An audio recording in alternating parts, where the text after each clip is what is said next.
It's your boy, Black Seal, coming at you with a video about Gundam customs that I've done. I've done a lot of them. I've been doing more and more. I like models. Love plastic models. Gotten building Gundams. When I saw during the time of Gundam Wing, I got my first Gundam model, which was a Shenlong, and with the dragon arm and all that. I loved it. Didn't do a good job. It's my first one, but recently got back into it with the emergence of Iron Blood Orphan, I think. But anyways, yeah, I've been watching Gundam like crazy. Been stacking up on models. After stacked up on models, been just kit bashing. I believe that if you get a model, if you do Gunpla, if you love Gunpla, and you do models, I believe that you should make it your own. I mean, what would you do if you could pilot the RX-78? What would you do if you could pilot the Unicorn? What kind of weapons would you use? Would you adjust the boosters? Would you have more armor, less armor? What would you do if you could pilot a Zaku 2? Or if you can pilot the Death Scythe, or the Double Z, or the Psycho Gundam? What would you do? The Burning Gundam, Master Gundam. I mean, how would you customize it if you were the pilot? Everything is your taste. So when I do get Gunpla and Gundams, I want to customize the Gundam. I want it to fit me, my personality. Unless certain, there are certain builds that, we as builders do that specifically are you just want a straight build. There's certain instances where you do that, but for the most part, imagine what if you were the Gundam pilot or the mobile suit pilot. So the thing is, with most of the builds that I do, I kit bash. I like it. I love it. That's the best part of it for me. At least try to paint it a different color, put new weapons on it, whatever. So the build we're going over today is a build I did where I had Char Aznable in mind. And I said, what if Char was to pilot a Zeong 2? Second version of the Zeong. First one, of course, he got defeated by Amuro, and then he disappeared for a while. Then he didn't show up till fucking Zeta Gundam as Quattro. So, what if he used to pilot the Zeong 2? He didn't get to pilot the Neo Zeong. Your boy Full Frontal got a chance to do that, and ultimately failed miserably. But what if Char Aznable, Mr. Red Comet himself, could pilot a Zeong 2? So I thought about it. I said, something, the Zeong's a pretty bad mobile suit. I mean, no joke. Arms come off, flying laser beams all over the place. It's more of a hover unit. It's got boosters all up under the skirts and everything. What Gundam or what mobile suit could I use to actually bring this back to where Char can pilot a Zeong 2? Well, looked into it. I said, okay. Went and did my research, and I saw that the Hydra Gundam had a form where the Hydra Gundam could tuck the legs up under the skirt, up under the armor skirt, and have boosters and thrusters underneath it. So I decided to go with the Hydra Gundam, and I wanted the chassis to be more armored out. So I went with a tough armor, and I chose the Tallgeese. Now this is very simple. Very, very simple for why the Tallgeese was chosen. The Tallgeese is one of the most armored up Gundanium suits out there. It was the originator of all the Gundams in Gundam Wing. It's the granddaddy. So that frame can take a beating. So Char Aznable knows. Look, last time I faced Amuro, I got my ass whooped in this. So Char Aznable wants more armor, but he still wants the speed. He likes speed. He's a speed demon. Loves speed. Char Aznable is no pussy when it comes to speed. So the torso has to be the Tallgeese.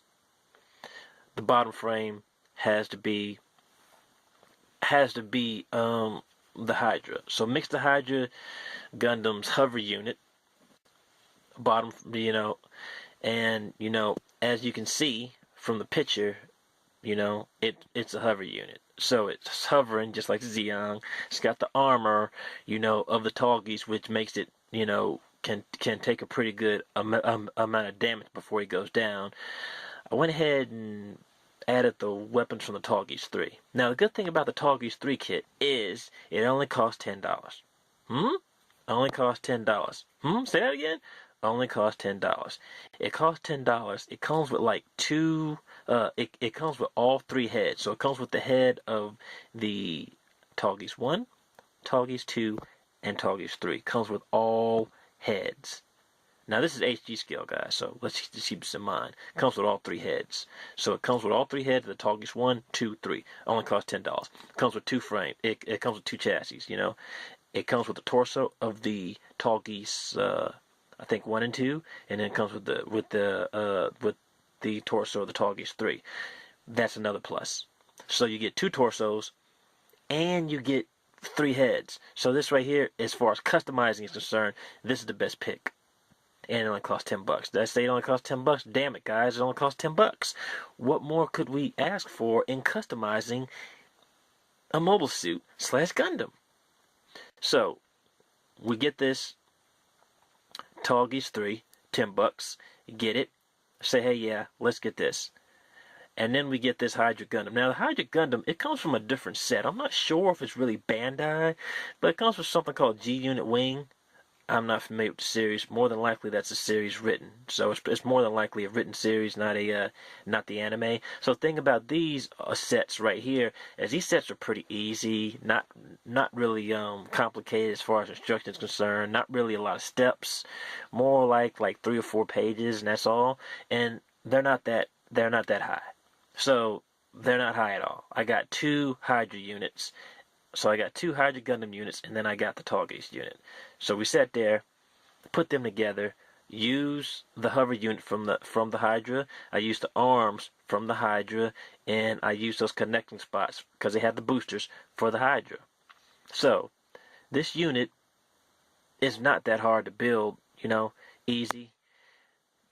And put the chassis of a Tallgeese on, use a Tallgeese head, but at the same time I also use a Tallgeese 3 weapon. So we got the shield on the side, and then we have that big buster buster rifle on the other side, on the right side, on the right shoulder.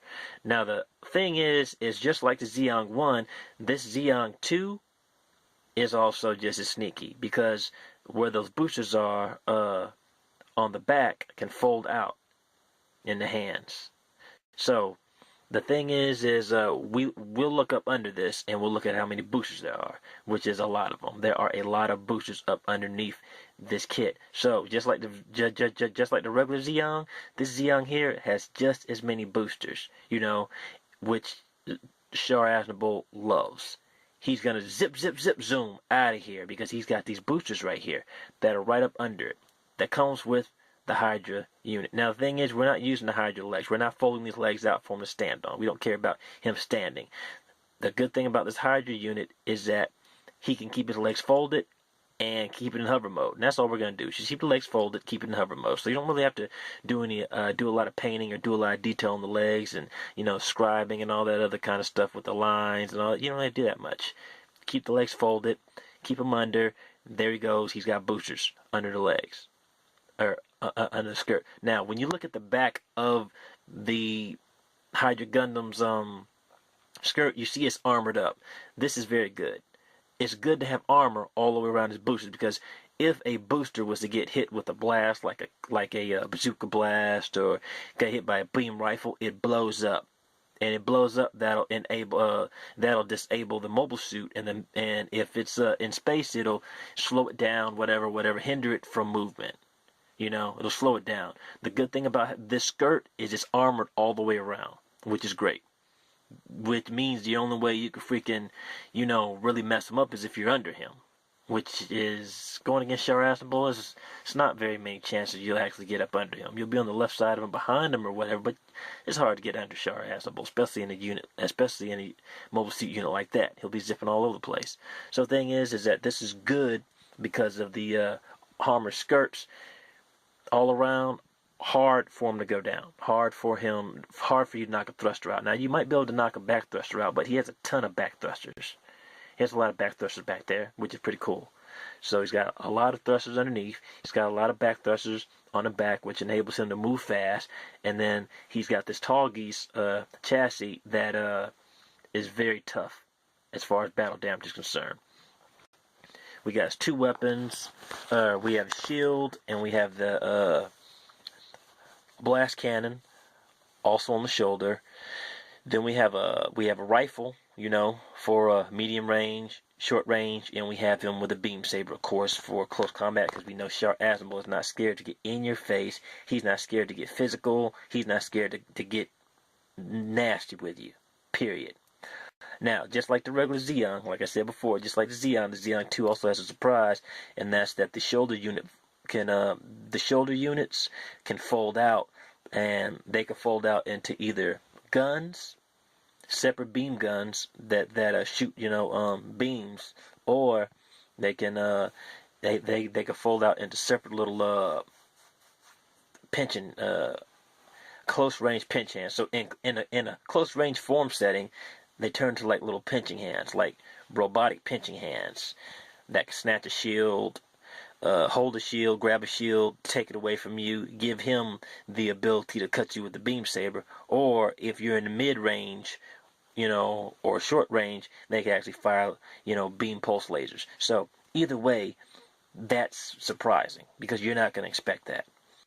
Now, the story behind it is that if we were to place it, if I myself, the builder, was to place it, I would place this Zeong 2 after his defeat at the hands of Hamid Khan, because Hamid Khan, she whooped his ass. We can't deny that.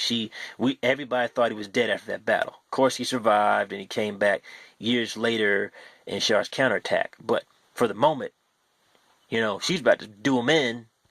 Shot that tank, it exploded, and she got the hell out of there. But everybody thought he was dead. So the whole thing is, after that defeat, he's like, should I come back with this, or should I come back with something new? So the thing is that the Zeong 2 was basically a prototype that he scrapped before, that he was playing with the idea of before he got the Sazabi. Now, we love the Sazabi, but let's be honest, the Sazabi is bulky. And since it's so bulky, it's an easier target to hit. Since it's an easier target to hit, it's also not as maneuverable. So the thing about the Sazabi is it's big and bulky, and it could take a pounding, but you lose speed with it. The Sazabi's a downgrade maybe faster, with the technology-wise, but, you have to think about what he had. He had the Hayaku Shiki, which was pretty fast. That was a pretty fast mobile suit.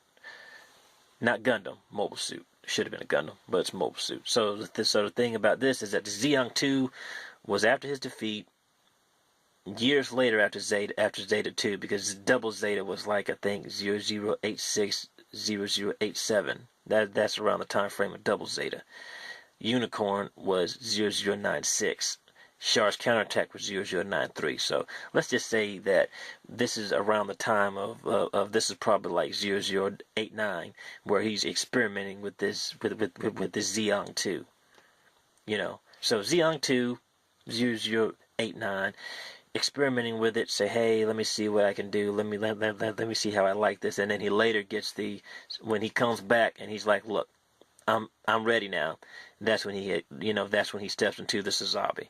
Because we know that the Sazabi is a very big, manly mobile suit. You gotta know, you have to be, like, on your shit to get that. So,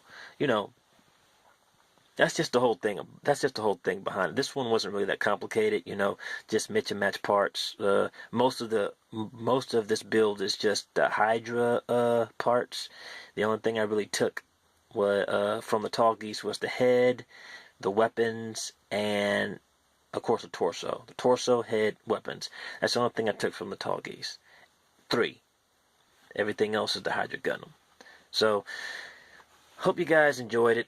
Hope you guys liked the build. Wasn't very complicated. Anybody can do this one. This one's like a level 1 customization probably. Nothing too, nothing too heavy or stressful, because most of the stuff goes in, you don't have to pre-drill, you don't have to drill any holes, you don't have to resize anything, really. Everything's really just there. So you don't have to do anything, stupendous with it. So I hope you guys enjoyed it. Check me out for the next one, because next one I'm going to view another one of my customizations. This one will probably be a little bit more complex. So, talk to you guys next time. And keep thank you, thank you, thank you, thank you, thank you.